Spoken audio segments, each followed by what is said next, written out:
के लिए काम कर रहे हैं, तन मन धन सर्वस्व लगा के इस आंदोलन को आगे बढ़ाने का काम कर रहे हैं, तमाम तरह की मुसीबतें सह रहे हैं। मैं जितना सम्मान इनका करता हूं उतना ही कि पूरी ईमानदारी से आप लोगों का भी उतना ही सम्मान करता हूं। मेरी नजर में इस आंदोलन से जुड़ा हुआ हर एक कार्यकर्ता मेरे लिए बहुत महत्वपूर्ण है। भाई कुकरेजा जी, हमारी दोनों महिला नेता है, भाई अर्चना गौतम जी, बहन अर्चना गौतम जी और बहन नेहा ताई जी, भाई बहन वंदना सोनकर जी, इन सबका भी मैं धन्यवाद करता हूँ। हमारी महिला नेता और हमारी बहनें यहाँ बैठे हुए हैं, मैं उनका भी स्वागत करता हूँ यहाँ आने के लिए। साथियों, समय की कमी के कारण बहुत सारे अन्य जो साथी आए थे उनको बोलने का मौका नहीं मिला, लेकिन आज जब मैं देश के सभी कोनों में जाता हूं तो मैं देखता हूं कि बड़ी ईमानदारी से हमसे भी ज्यादा मेहनत हमारे कार्यकर्ता जमीन पर कर रहे हैं। हो सकता है हमें कुछ कमी हो, लेकिन हमारे कार्यकर्ताओं की मेहनत में कोई कमी नहीं। जिस संगठन, जिस पार्टी के पास इतने ईमानदार, संकल्पित, अनुशासित, समर्पित कार्यकर्ता हो, उसको कामयाब होने से कोई नहीं रोक सकता। और जो कार्य किसी पवित्र उद्देश्य के लिए लाखों, करोड़ों, अरबों लोगों को सामाजिक न्याय, अवसर, तमाम तरह की परेशानियों से मुक्ति के लिए चलाया जा रहा हो, वो भी कभी नाकामयाब नहीं हो सकता अगर हम उसको पूरी ईमानदारी से चला रहे हैं। सम्मानित साथियों, जब मुझसे पूछा जाता है कि इतना बल कहां से आता है, तो मैं आपको बताना चाहता हूं कि इतना बल कहां से आता है। यहां हमारे भाई बैठे हैं, सुदर्शन यादव जी। ये बल यहां से आता है कि उनकी माता का देहांत हो गया आज, लेकिन वो आदमी यहां इस सभा में अपने एलिवेशन में मौजूद है। कहां है सुदर्शन भाई? जयवीर पिता का, उनके पिता का देहांत हुआ है। और मैं मंचों से कहता हूं, पिता जो है ना, हीरो होता है, हीरो बेटे का। जरा मुझे पानी देना। सुदर्शन यहां है तो मुझे एहसास होता है कि कितना त्याग इस आंदोलन के लिए करना पड़ता है। धन्यवाद दिल से जयवीर। वो मिसरी गायक भी, और इसके जैसी परिस्थिति हमारे बहुत सारे परिवारों में पहले से आ चुकी है। समय समय पे एक तरफ हमारा व्यक्तिगत परिवार था और हमारे परिवार में परेशानियां थी, दूसरी तरफ समाज था। हमने परिवार को छोड़ के समाज को चुना। ये भीम आर्मी की ताकत है। जो लोग जानना चाहते हैं कि भीम आर्मी इतने कम समय में दुनिया के पटल पे कैसे कामयाब हुई, उनका नाम टाइम्स मैगजीन में उनके वर्कर का क्यों आता, अपने कार्यकर्ता का, उनको मेरा ये जवाब कि भीम आर्मी के लोग दिमाग का तो काम लेते हैं, लेकिन अपना दिल निकाल के समाज के लिए तैयार है, अपना दिल तक निकाल के। और उसी ताकत की वजह से आज एक प्राइमरी स्कूल के हेडमास्टर का बेटा दिल्ली में खड़े होकर अपने महापुरुषों के आंदोलन को आगे बढ़ाने के लिए काम कर रहा है। अगर ये त्याग इस आंदोलन में ना हो तो बहुत सारी दुकानें और संगठन बहुत सारे लोगों ने चला रखे हैं देश में, आज तक उनको जिले में पहचान नहीं मिल पाई। इसलिए मैं भीम आर्मी आजाद समाज पार्टी के कार्यकर्ताओं को धन्यवाद देता हूं और उनको कैडर देने वाले हमारे मिशन 78 के तमाम सीनियर लोगों का बहुत बहुत दिल से धन्यवाद करता हूं, क्योंकि उन्होंने हमारी ताकत को रास्ता देने का काम किया। तो मैं जब बात काशीराम साहब पे कर रहा हूं तो मैं याद दिलाता हूं आपको कि बाबा साहब अम्बेडकर जब 56 में चले गए और उनके द्वारा बनाया गया दल आरपीआई,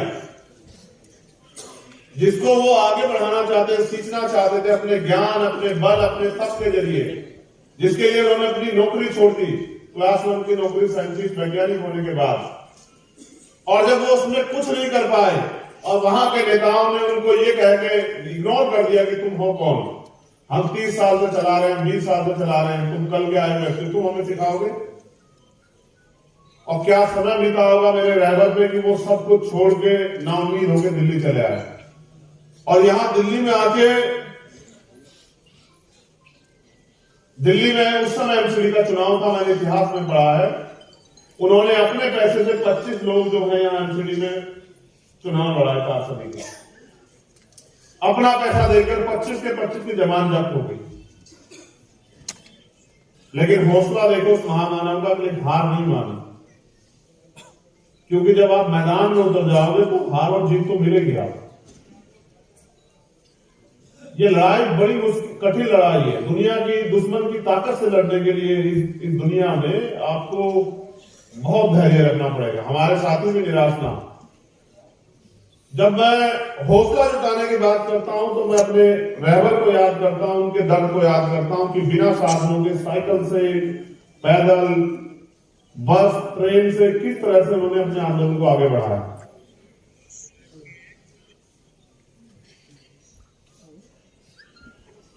तो तब मेरे अंदर एक और बल तैयार हो जाता है कि रुकना नहीं, और तब तक नहीं रुकना है जब तक हम अपने महापुरुषों का सपना पूरा ना करें।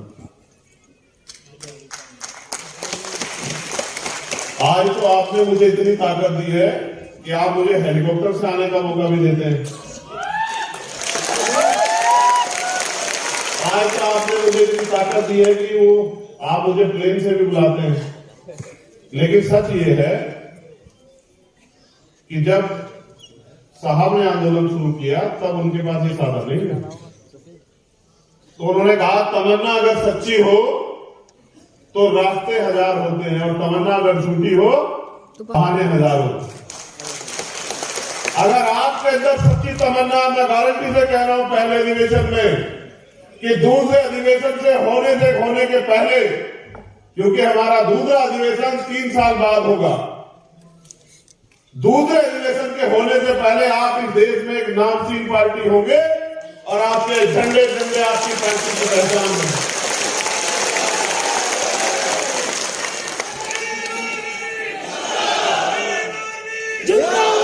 बस जरूरत है जितना दम आप इस नारों के साथ लगाते हैं उतने दम से आप जमीन पे जाकर काम भी करो।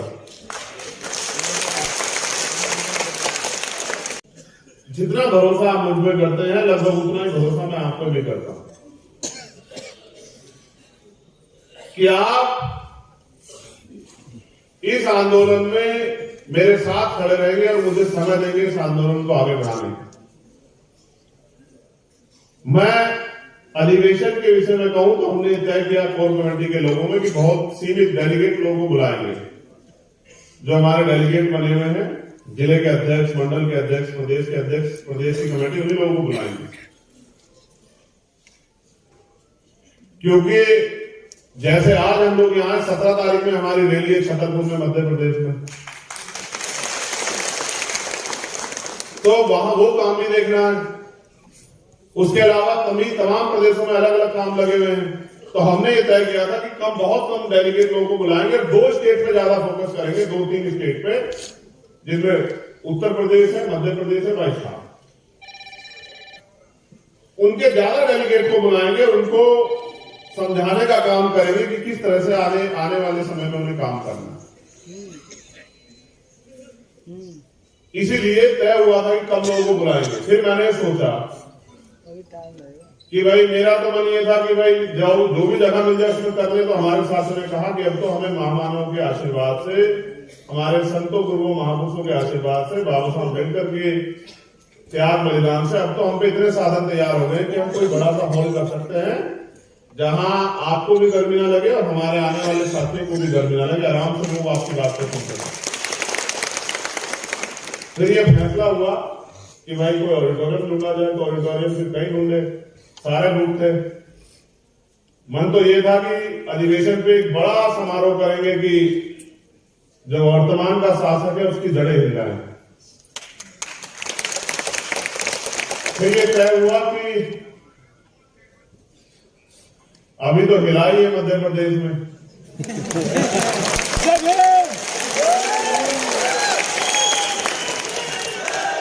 तो 1-2 महीने के बाद हिला लेंगे।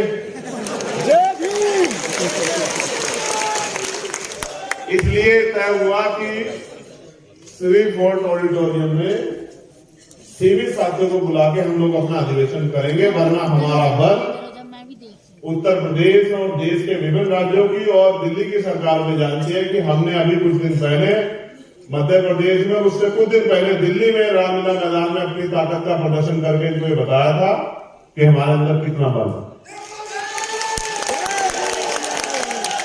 तो अब मैं मुद्दों पे आता हूं। मेरे जब मैं यहाँ घूम के देख रहा हूँ बात करते तो इतने प्यारे प्यारे चेहरे बैठे हुए हैं जो बहुत ईमानदार से काम कर रहे हैं जमीन पे। अगर मैं, अच्छा ये भी अच्छी बात है कि मैं बहुत सारे लोगों के नाम नहीं जानता हूं। मैं यहाँ बैठे 90% लोगों को नाम से जानता और सबके नाम लेके बुला सकता, क्योंकि मैं आपके काम पे नजर रखना, यही मेरा काम है। देखो, अब आप नारेबाजी मत करना, जय जयकार मत करना, मेरी बात को गौर से सुनना, ठीक है?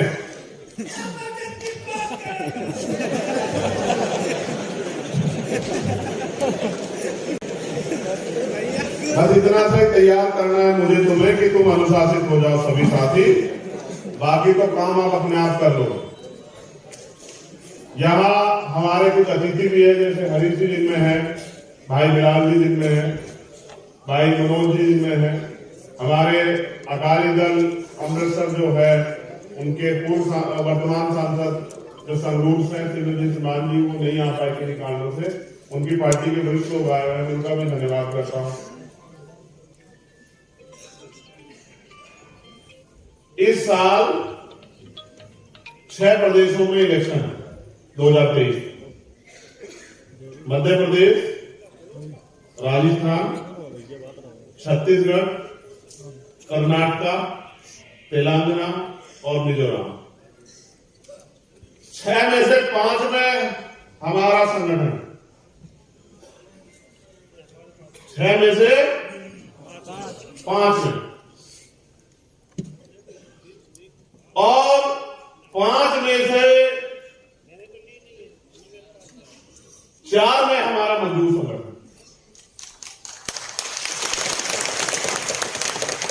मध्य प्रदेश की शक्ति आपने देखी, राजस्थान की शक्ति आपने देखी, कर्नाटक तेलंगाना में भी हमारा मजबूत संगठन और छत्तीसगढ़ में भी हमारा मजबूत संगठन।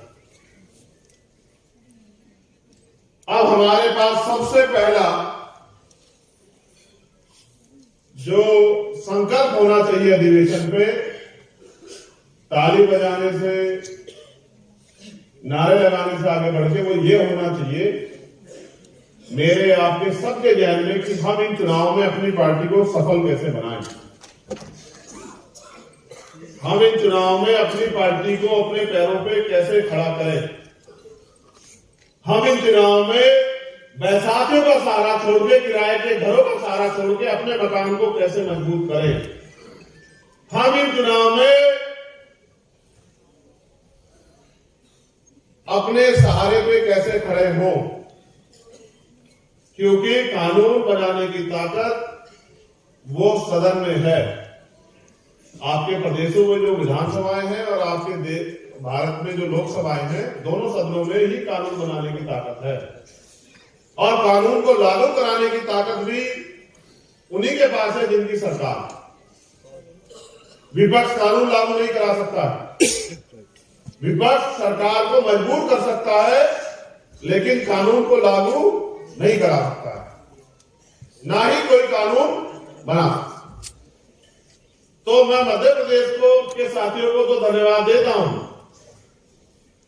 उस रैली के लिए, लेकिन जैसा हमारे एक वरिष्ठ साथी ने कहा कि यहां और संगठनों के लोग भी दिल्ली में सालाना जलसे करते हैं, लाखों लाखों लोग लेके आते हैं, लेकिन उनकी राजनीतिक हैसियत इतनी नहीं कि वो एक व्यक्ति को रोजगार दे दे।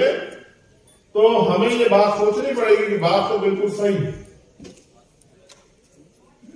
कि सिर्फ लोग इकट्ठे करने से कुछ नहीं होगा, लोगों को वोट डालने के प्रति आपकी पार्टी को तैयार करना पड़ेगा। और इसके लिए बेसिक ये है कि जो हमारी वहां उन प्रदेशों में पार्टी के प्रभारी हैं, जो हमारे मिशन 78 के प्रभारी हैं, मिशन 78 के लोग हैं, उनको, कार्यकर्ता को इस लड़ाई को लड़ने के लिए इस मैदान, जो सजा हुआ मैदान है, उसके लिए तैयार करना पड़ेगा।